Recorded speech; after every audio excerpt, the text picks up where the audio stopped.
গত 2 দিনের প্রবল বর্ষণের ফলে রাস্তার মধ্যে 11,000 ইলেকট্রিক লাইনের উপর ভেঙে পড়ল আস্ত 2 গাছ।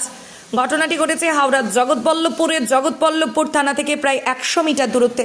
যেটা জানা যাচ্ছে, গত 2 দিনের প্রবল বৃষ্টি ও ঝড়ো হওয়ার কারণে জগৎবল্লভপুরের বেশ কয়েকটি এলাকায় ভেঙে পড়েছে একাধিক গাছ।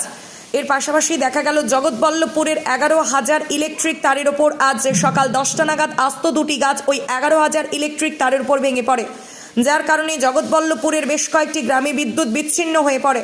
এই ঘটনার খবর পেয়ে তড়িঘড়ি ঘটনাস্থলে পৌঁছায় জগৎবল্লভপুর 2 নম্বর গ্রাম পঞ্চায়েতের উপপ্রধান সহ জেলা পরিষদের কর্মাধ্যক্ষ। তড়িঘড়ি ওই গাছ দুটিকে সরিয়ে ইলেকট্রিক অফিসে খবর দেন। ঘটনাস্থলে ইলেকট্রিক কর্মীরা পৌঁছায় এবং জগৎবল্লভপুর 2 নম্বর গ্রাম পঞ্চায়েতের উপপ্রধান দাঁড়িয়ে থেকে দ্রুত ওই গাছ সরিয়ে ইলেকট্রিক পরিষেবা স্বাভাবিক করেন।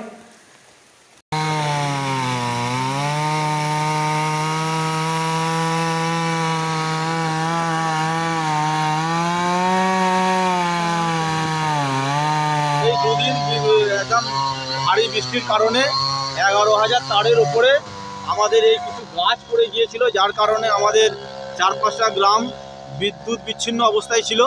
আমাদের জেলা পরিষদের কর্মাধ্যক্ষ ম্যাডাম খবর দেওয়ার সাথে সাথে এই বুথের গ্রাম পঞ্চায়েতের মেম্বার নাসিমা বেগমের স্বামী আমাদের মুস্তাকিনকে নিয়ে আমরা সাথে সাথে এই তারের উপরে যে গাছগুলো পড়েছিল সেগুলোকে আমরা পরিষ্কার করলাম।